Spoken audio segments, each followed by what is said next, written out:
Você acha que conhece gênios que concedem desejos? Prepare-se. Existe um ser ancestral, nascido do fogo, que nem sempre obedece. No vídeo de hoje, revelaremos os segredos sombrios dos Jinn.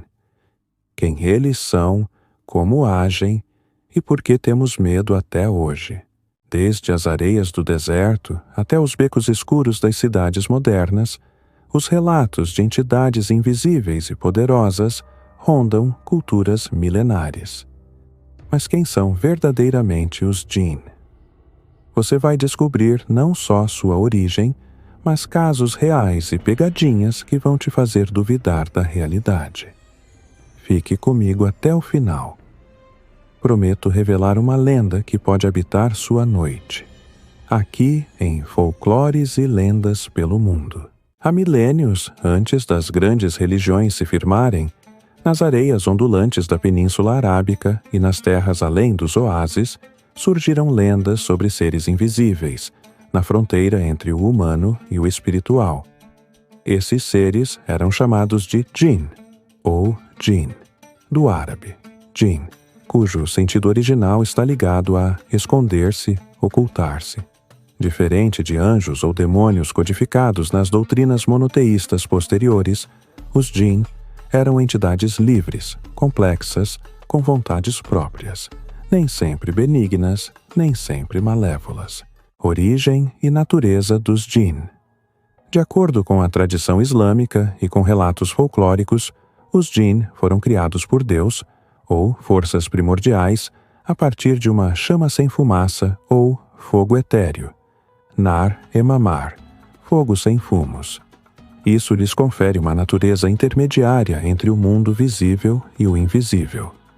Podem estar ocultos, agir sobre o mundo material, tomar formas diversas, mas permanecem em parte além da percepção humana direta.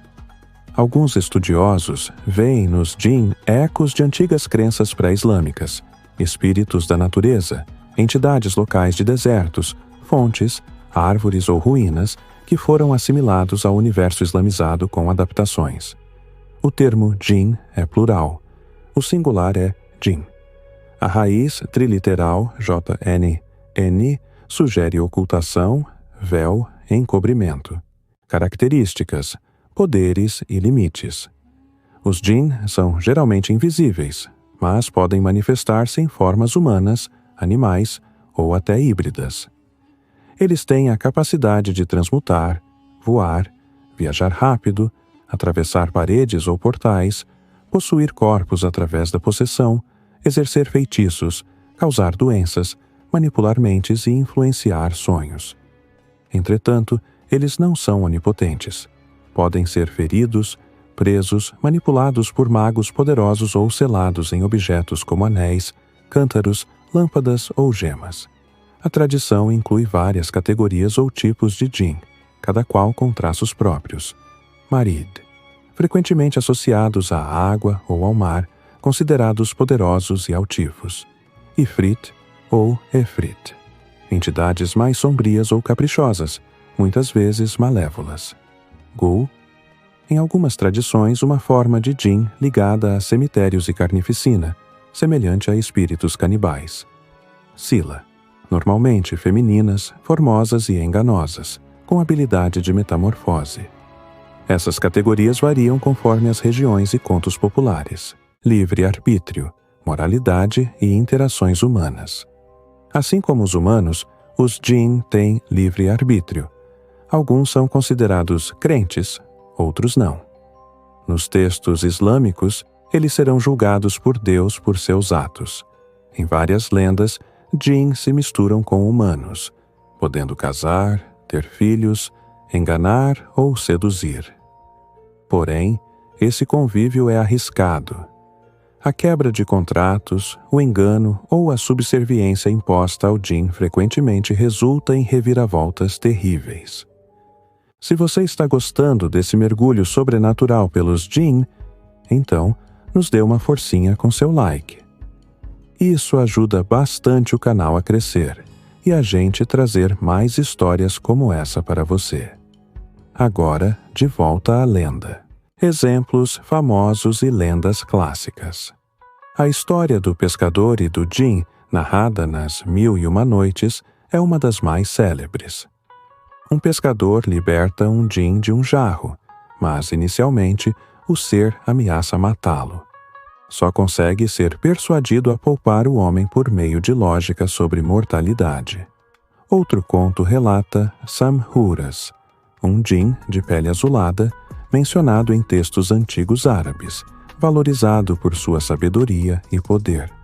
Há também fábulas populares em países do norte da África. Em Marrocos, por exemplo, se crê que djinn habitam árvores antigas, algumas simpáticas ao humano, outras vingativas, especialmente em figueiras. Em regiões rurais da Península Arábica, contam-se casos de djinn que tomam a forma de jumentos, cães ou até mulheres sedutoras, caminhando à noite entre acampamentos ou vilarejos. Em um relato popular, certa noite, um viajante errou o caminho e, sob uma duna, viu uma figura feminina caminhando à luz da lua. Ele seguiu e achou uma casa abandonada, onde ouviu vozes estranhas. Ao retornar, descobriu que havia passado horas lá. Quem sabe mergulhado em ilusão de djinn. Djinn na cultura pop.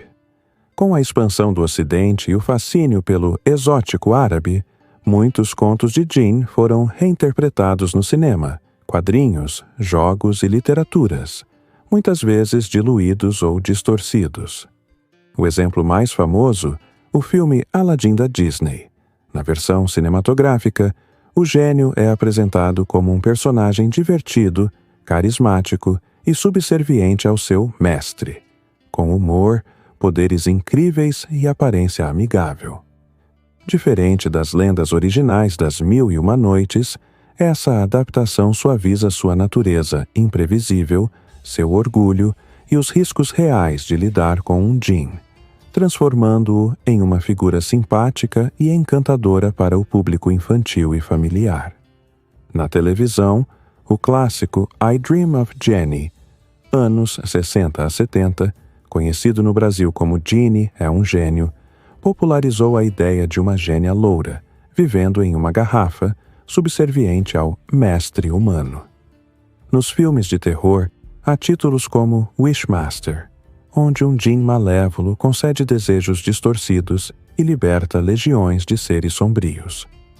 Outro filme recente, Djinn de 2013, produção dos Emirados Árabes Unidos, ambientado em contextos locais, trazendo uma abordagem mais genuína do folclore árabe. Quadrinhos e literatura também beberam da fonte, nos quadrinhos. Gênios aparecem em arcos do universo mágico.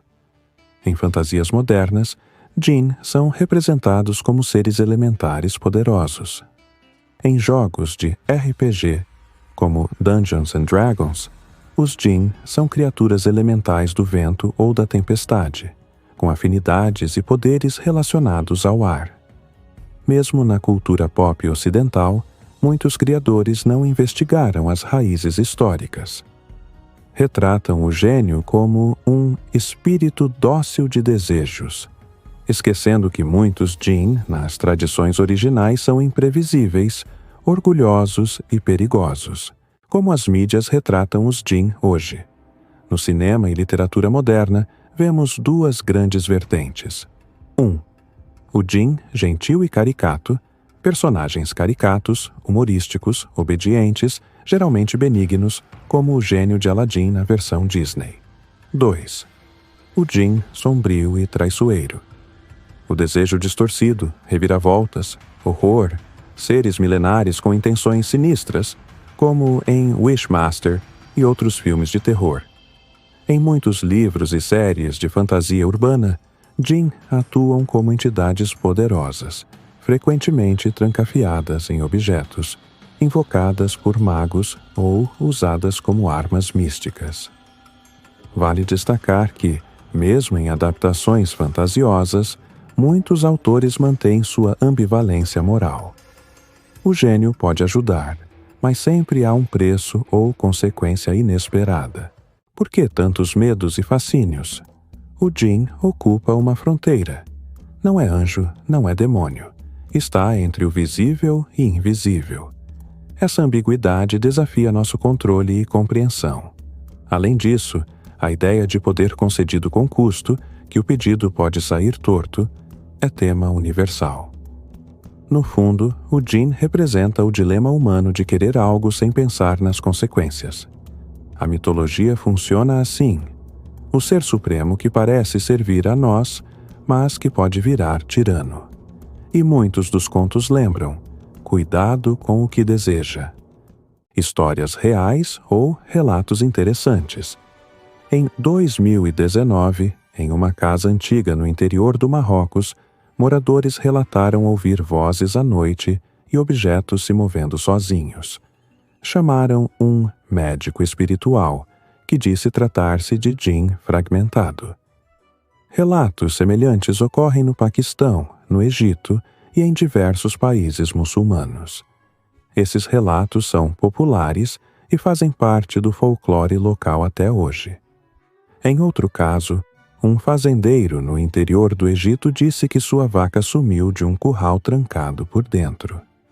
Ele acreditava que um Jinn havia levado o animal para outro lugar como brincadeira. Tais relatos não são facilmente verificáveis, mas reforçam como o Jinn vive no imaginário coletivo, especialmente onde crenças tradicionais têm força. O que podemos aprender com o Jinn? 1. Humildade diante do invisível. O Jinn nos lembra que há forças além da visibilidade que não controlamos. 2. Cautela com o desejo. O famoso pedido com engano serve de metáfora. Toda escolha tem consequência. 3. Riqueza simbólica. O Jinn é uma ponte entre a mitologia pré-islâmica, crenças populares e cultura moderna. Se você olhar ao redor, nas histórias que ouvimos, nos filmes que consumimos, nos contos que atravessam gerações, o Jinn persiste. E talvez, só talvez, existam sussurros dessas entidades, ou seu medo, em nossos sonhos mais íntimos. E assim chegamos ao fim desse encontro com os Jinn, seres de véu e fogo, imprevisíveis e fascinantes. Se você gostou desse conteúdo, inscreva-se no canal, deixe seu like, marque o sininho para não perder os próximos vídeos e compartilhe com seus amigos. Sua ajuda é essencial para que essas lendas alcancem mais pessoas. Também quero ouvir de você se já ouviu alguma lenda local de espíritos invisíveis. Talvez em sua localidade também tenha algo parecido com Jinn. Que o véu entre os mundos se mantenha leve sobre nós. Até a próxima em Folclores e Lendas pelo Mundo.